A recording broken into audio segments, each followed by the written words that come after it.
स्वराज मराठीमध्ये आपलं स्वागत आहे। सर्वसामान्यांचा आवाज, निर्भीड, बेधडक, स्वराज मराठी। जागतिक क्षयरोग दिनानिमित्त आज सांगली महापालिकेच्या क्षयरोग विभागाकडून सांगलीतून जनजागृती रॅली काढण्यात आली। आयुक्त शुभम गुप्ता, अतिरिक्त आयुक्त रविकांत अडसूळ आणि उपायुक्त स्मृती पाटील यांच्या मार्गदर्शनाखाली ही जनजागृती रॅली संपन्न झाली। सांगली महापालिका मुख्यालय येथून या जनजागृती रॅलीला सुरुवात झाली।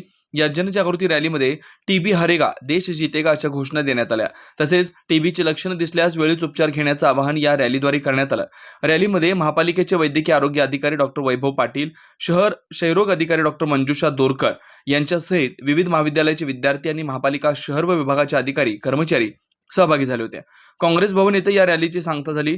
जागतिक टीबी दिनानिमित्त दिवसभरात विविध कार्यक्रम आयोजित करण्यात आले। शहर टीबी विभागाचे डॉक्टर विजय ऐनापुरे, नितीन देसाई, लेखापाल अनिल वाघमारे, अबोली पवार यांच्यासहित अधिकारी, कर्मचारी सहभागी झाले होते। वैभव पाटील, वैद्यकीय आरोग्य अधिकारी, सांगली करस्पोर्ट महानगरपालिका। आज सांगली महापालिका क्षेत्रामध्ये माननीय आयुक्त सर शुभम गुप्ता साहेब यांच्या मार्गदर्शनाखाली, तसेच माननीय स्मृती पाटील यांच्या मार्गदर्शनाखाली आपण आज इथे रॅली संपन्न झालेली आहे। आज दिवसभरामध्ये वेगवेगळे कार्यक्रम पण महापालिका क्षेत्रामध्ये घेण्यात आलेले आहेत।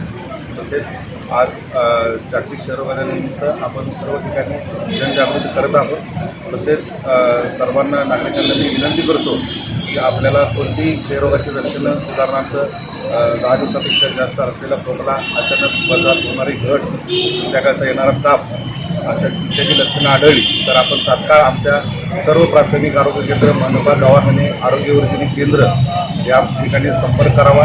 आमच्याकडे सर्व अद्ययावत यंत्रणा टीबी तपासणीची, क्षयरोग तपासणीची उपलब्ध आहे। त्याचा नागरिकांनी लाभ घ्यावा। नागरिकांनी घाबरून जाऊ नये। तात्काळ अशी काही लक्षणं भेटली तर तात्काळ आमच्या आरोग्य यंत्रणेला संपर्क करावा। धन्यवाद।